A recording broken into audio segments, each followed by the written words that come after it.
Cette vidéo va concerner donc le changement de repère. Alors un changement de repère, bien sûr, d'un repère à un autre, qui est du cartésien au polaire. Parce que je peux faire des transformations de repères cartésiens, hein. Par exemple, je peux faire un changement de base, une rotation, voire une translation. Mais ici, c'est tout simplement un changement de repère, passage du cartésien en repère polaire. Ou inversement, passage de connaissant le repère polaire, repasser par un repère cartésien. Pourquoi pas? On peut faire des transformations de l'un à l'autre ou de l'un à l'autre, et inversement.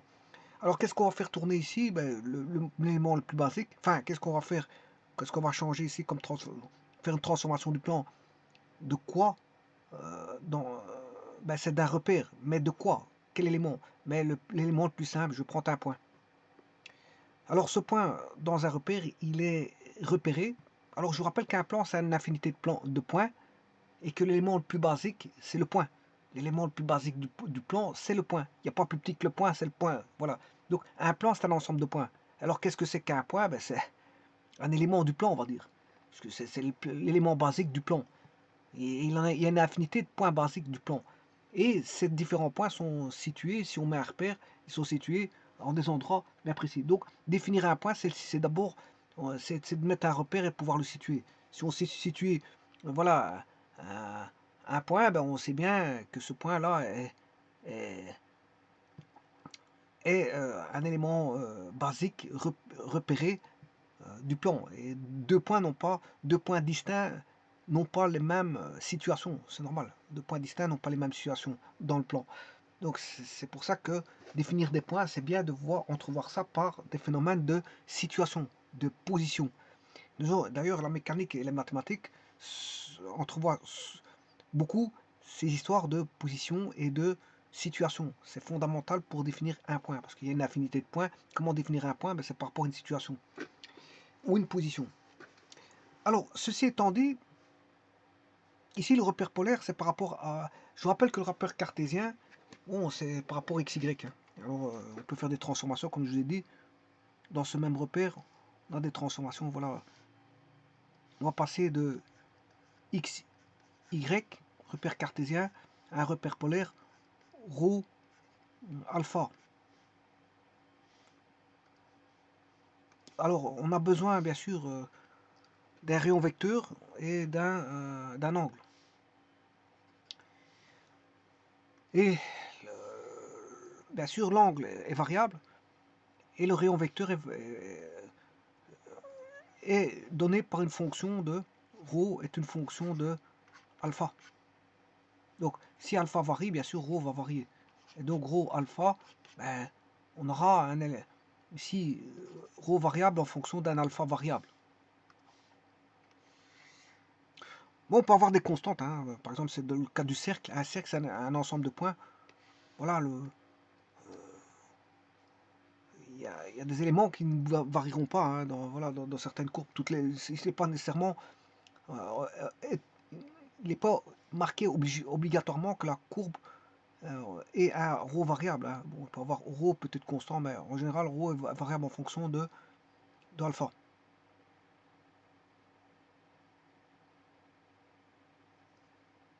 Alors, par exemple, un ρ constant, en fonction d'un alpha variable, ben, ça va donner un cercle.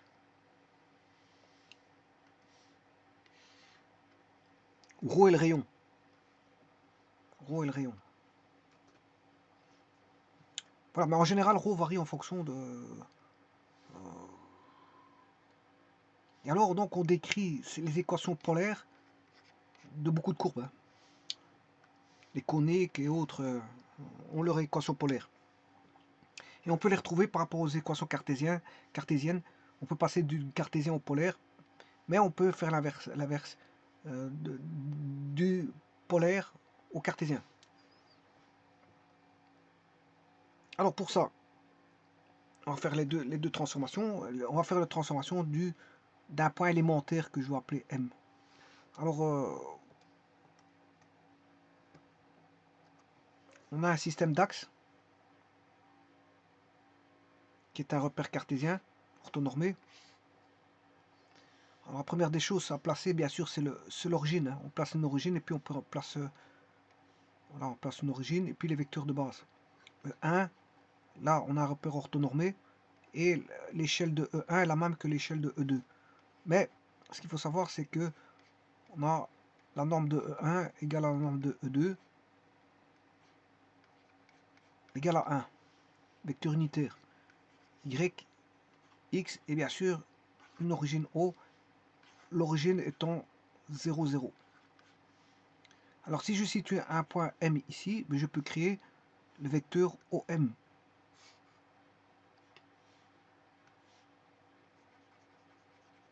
Voilà, c'est le vecteur OM. Et la norme de OM, c'est ce qu'on appelle le rayon vecteur ici.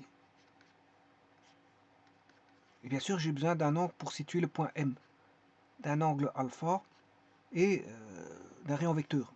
Donc, ρ alpha définissent un point M de coordonnées XY. Alors, le fait d'avoir mis un repère orthonormé, ben, on aura bien sûr ici des coordonnées rectangulaires avec un triangle rectangle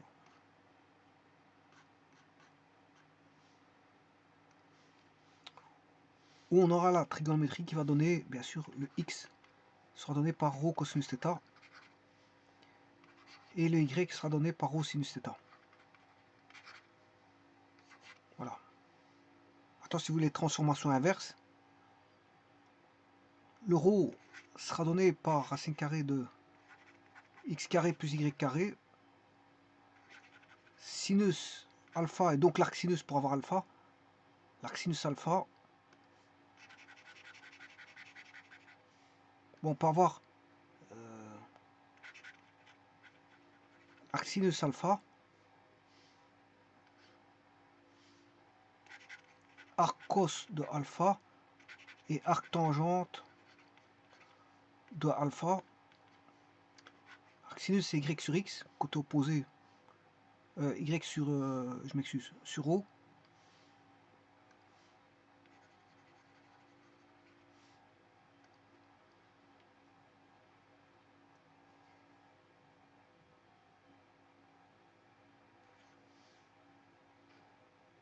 Arc cosinus. Oui, je m'excuse ici, je me suis trompé parce qu'ici on cherche l'angle. C'est arc sinus. Tout ça va me donner les angles, hein, parce que j'ai besoin de y sur x sur ρ et y sur x.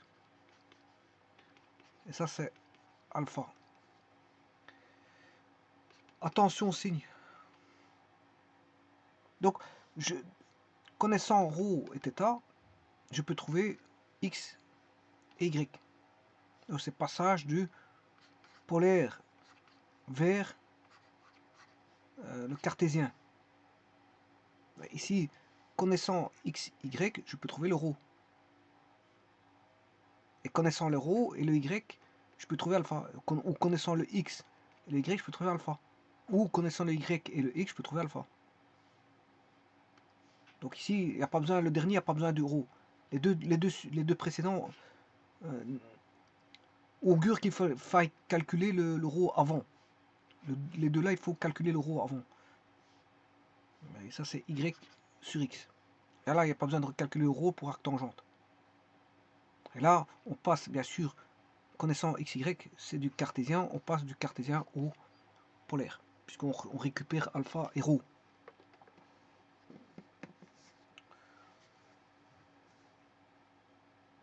Alors, et ce que j'ai oublié de mettre ici, c'est un vecteur unitaire.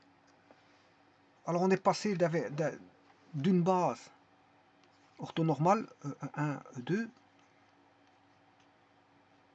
vers une base O, E1, et puis une direction donc qui va de E1 vers E2. De E1 vers E2. Bien sûr, avec un vecteur unitaire ici. Un vecteur unitaire ici. Et ça, on utilise souvent ça pour passer des transformations polaires à cartésien, voire de cartésien au polaire. On utilise ces équations-là. Bon, alors, si je devais faire ça par GeoGebra, je vais mentionner le repère cartésien. C'est un 100, il ouvre GeoGebra. Alors j'aurais pu écrire aussi que le ρ c'est K fois.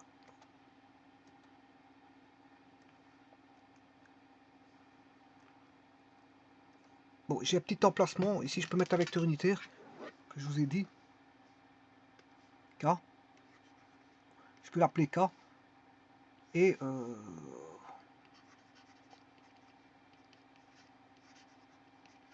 c'est ρ fois K. Bon, M c'est ρ fois K.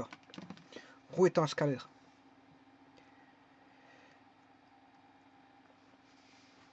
Alors on va aller chercher 3 curseurs. Un curseur qui va mettre un point dans A, qui est le X. Je vais définir de moins 20 à 20 par incrément de 1.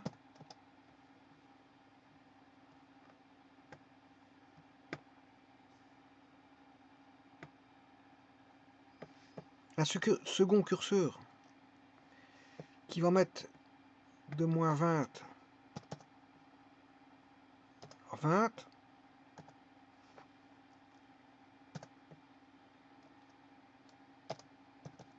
Par incrément de 1. Je vais mettre un vecteur unitaire sur l'axe X. Attention qu'axe X, ça s'écrit avec un A minuscule.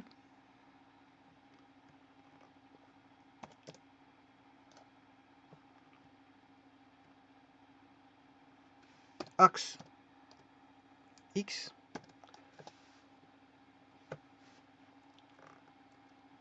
Mettre un vecteur unitaire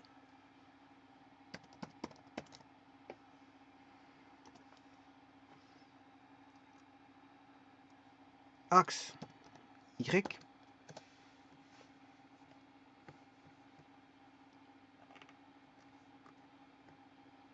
Mettre un point M de coordonnées XY, qui est ici AB.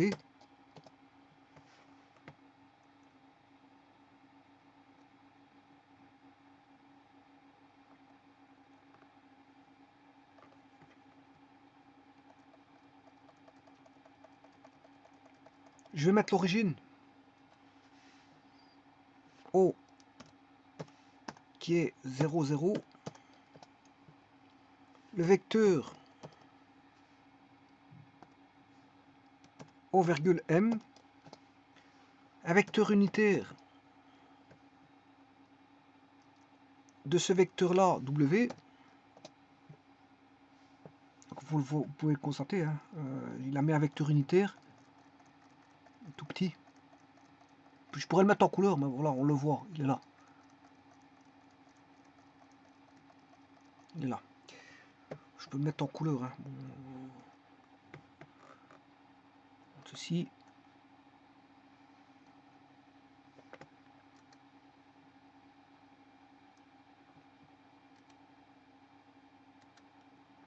Comme ça, je le distingue du vecteur. Le vecteur, c'est le vecteur unitaire.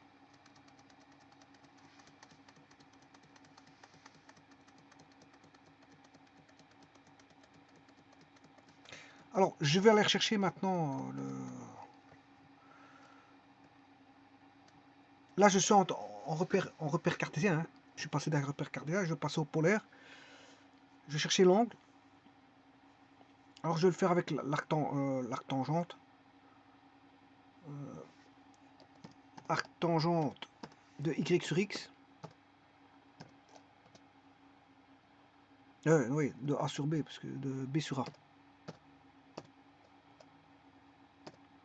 Voilà. Et alors, je vais mettre... Ouais, aussi, j'ai complètement raté mon coup.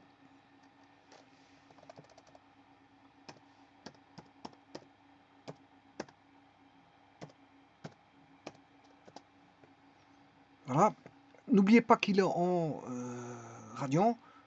Donc, je dois faire D fois 180 divisé par pi. Voilà. Je vais regarder, contrôler. Je vais mettre parce qu'il faut 3 points pour mettre un angle. Je vais mettre un point en 4,0. aller rechercher l'angle correspondant au vecteur OM. Ah, ça fait bien 69,99.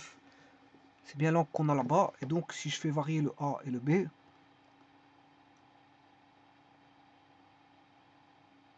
ah, je suis dans le premier cadran. Oui, l'arc tangente, faut faire attention. Hein. Bon, ici, l'angle, il fait 118. Par contre, l'autre, il fait 61. Parce que je dois faire, bien sûr, vous aurez compris que c'est 180 plus l'angle E. Voilà, quand il est dans le deuxième cadran, il faut faire ceci. 180 plus l'angle E. Maintenant, je vais le mettre dans le troisième cadran.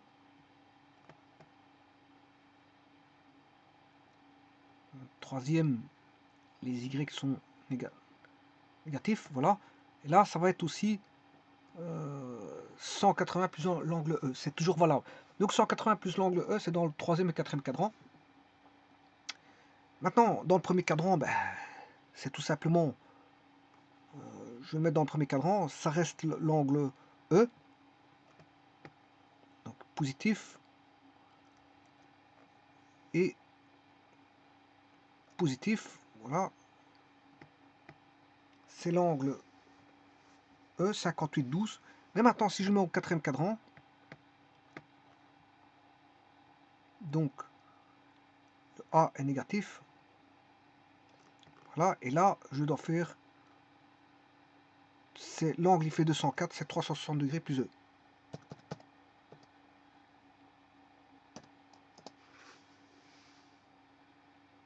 Voilà, 294,23. Attention à ça, hein. Faut juste faire attention au niveau de l'arc tangente parce qu'il y a des signes plus et moins qui interviennent. Alors ici, vous avez remarqué que j'ai pas utilisé l'arc sinus parce que je dois recalculer le rho avant. Donc ici, j'ai utilisé directement l'arc tangente, donc j'utilise A et B directement. Donc les XY. J'utilise les XY directement ici. Parce que le arc sinus et arc cosinus, il faut calculer par rapport à rho. Donc je dois calculer rho. Alors maintenant, si je voulais le module, ben, le module d'un vecteur OM. Alors le vecteur c'est W, vecteur OM.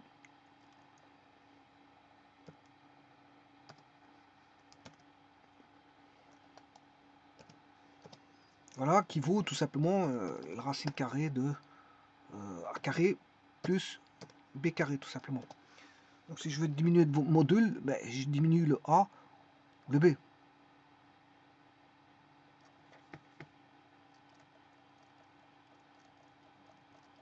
Et là, je suis passé d'un repère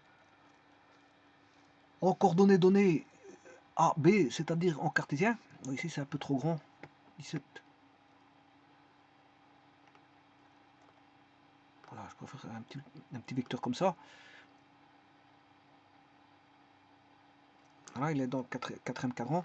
Voilà, et on détermine les angles et tout ce qui s'ensuit en polaire. Ce n'est rien d'autre qu'un vecteur. Hein. C'est un vecteur positionnel, tout simplement. Un vecteur positionnel. Avec un vecteur unitaire qui est dessus.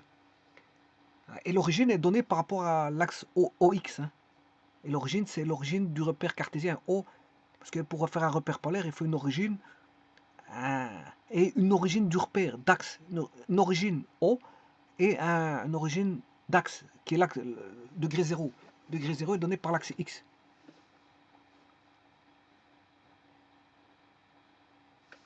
Voilà. Et à partir de ça, bah, vous pouvez écrire des équations. Ça, c'est un point, situation d'un point. Vous pouvez écrire à partir de ça bah, des équations de toutes sortes. Hein. Rho, par exemple, égale... oui, pour ça, il faut que je vais faire une transformation.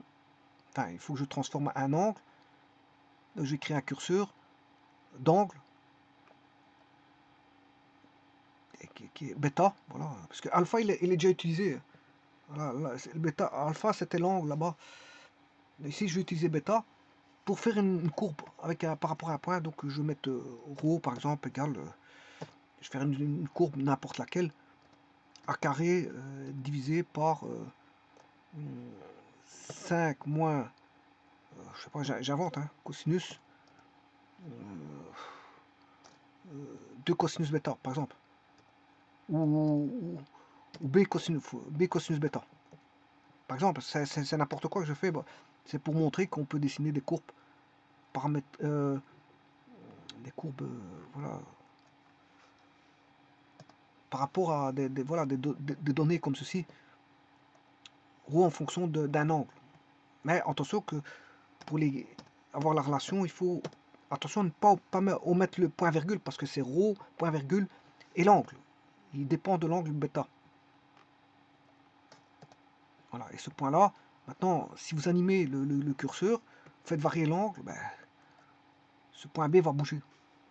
Suivant la courbe qui est donnée par A carré 5 moins B cosinus bêta. Voilà. Je ne sais pas qu'est-ce qu'elle décrit comme courbe, mais voilà. C'est pas l'intéressant ici. Ce qu'elle décrit comme courbe. Ben, je peux l'arrêter, voir faire un. On va regarder, on va mettre une trace. Je dois d'abord faire un grand zoom ici parce que à mon avis.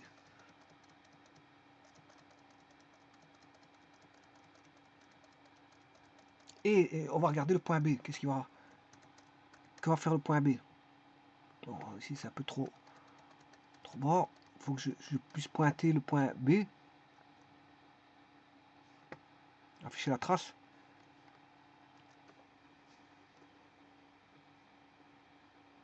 Là, il dessine une courbe en fonction d'une équation.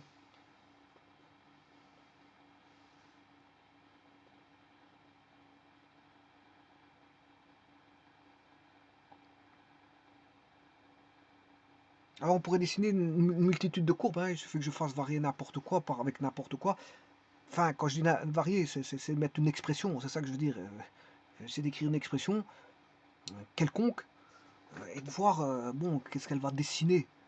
Qu'est-ce que va dessiner cette courbe-là. Vous voyez qu'ici, ça dessine ça, hein, ça dessine cette courbe-là.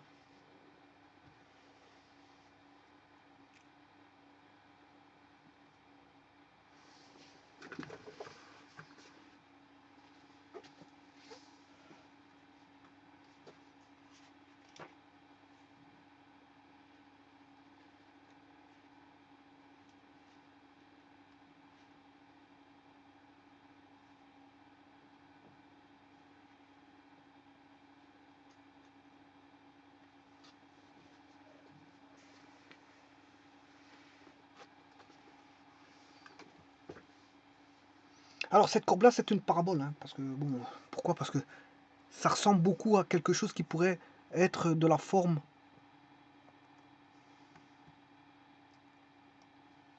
Je vais montrer dans un petit instant.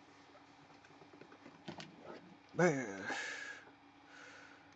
c'est une courbe qui ressemble à ceci. Rho égale P sur 1 moins cosinus gamma, bêta, ou alpha, ou gamma, ou peu importe. Voilà. Ou c'est le paramètre. Bon, c'est une signification particulière pour les paraboles. Mais disons que, bon, une parabole, c'est une courbe qui a l'allure comme ceci, hein. On a un quotient avec un cosinus qui est là.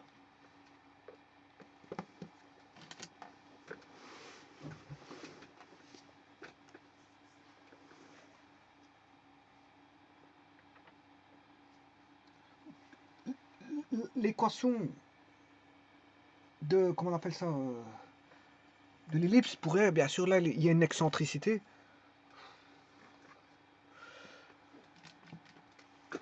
Pour une ellipse, on aurait ρ, là on a toujours un paramètre, 1 plus l'excentricité fois cosinus bêta. Et ça va dessiner autre chose. Voilà. D'où le paramètre qui, bien sûr, va dépendre si on a une ellipse horizontale ou verticale, soit b carré sur a ou a carré sur b pour le paramètre. Et l'excentricité, c'est c sur a, voire c sur b si on a une ellipse horizontale ou verticale. Voilà. Alors, et donc, vous pouvez, je veux dire, faire des tests. Ici, ça donne une parabole parce que je vous ai dit que ça ressemble à l'écriture d'une équation paramétrique de la parabole. Maintenant, si je vais faire un autre exemple, je vais mettre une tangente.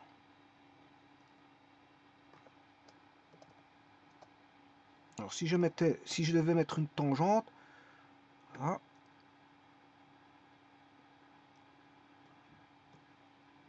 J'espère qu'il va me le prendre. Ouais, il m'a bien pris la tangente. Et si je fais circuler ça, vous voyez que c'est une autre courbe. Hein.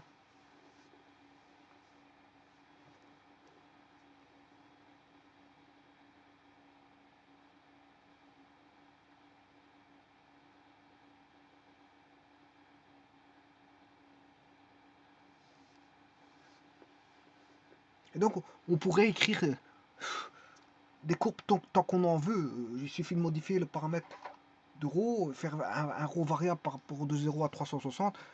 Vous avez toute une panoplie de courbes comme ça qui apparaissent. Bon, vous avez une multitude de courbes. Autant vous allez écrire des équations, autant vous aurez des courbes. Hein. Bon,